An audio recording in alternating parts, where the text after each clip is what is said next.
कारगिल योद्धा कैलास तायडे यांचा महामहिम राज्यपालांच्या हस्ते गौरव. शेगावसह बुलढाणा जिल्ह्याच्या शिरपेचात मानाचा तुरा.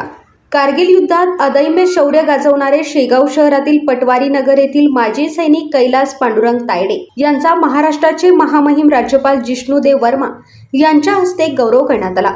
मंत्रालयातील दरबार हॉल लोकभवन मुंबई येथे 27 जुलै रोजी आयोजित करण्यात आलेला वीर सैनिक व वीरपत्नी कृतज्ञता सन्मान सोहळ्यात त्यांना हा सन्मान प्रदान करण्यात आला. महाराष्ट्र शासनाच्या सांस्कृतिक कार्य विभाग व सांस्कृतिक कार्य संचालनालय मुंबई यांच्या वतीने आयोजित या सोहळ्यात राज्यभरातील वीर सैनिक आणि वीरपत्नींचा गौरव करण्यात आला.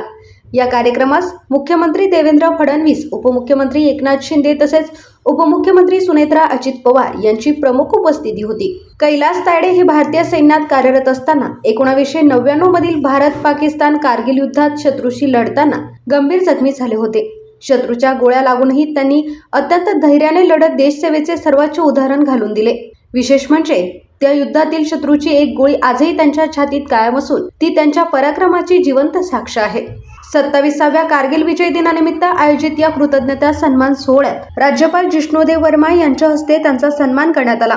हा गौरव त्यांच्या शौर्याला आणि राष्ट्रसेवेला दिलेली मानाची सलामी मानली जात आहे. माजी सैनिक कैलास तायडे यांना महाराष्ट्र शासनाच्या वतीने सन्मानित करण्यात आल्याने शेगाव शहरासह संपूर्ण बुलढाणा जिल्ह्यात आनंदाचे वातावरण निर्माण झाले आहे.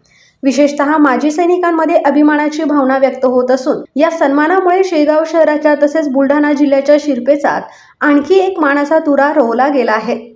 युवा क्रांती न्यूज, शेगाव.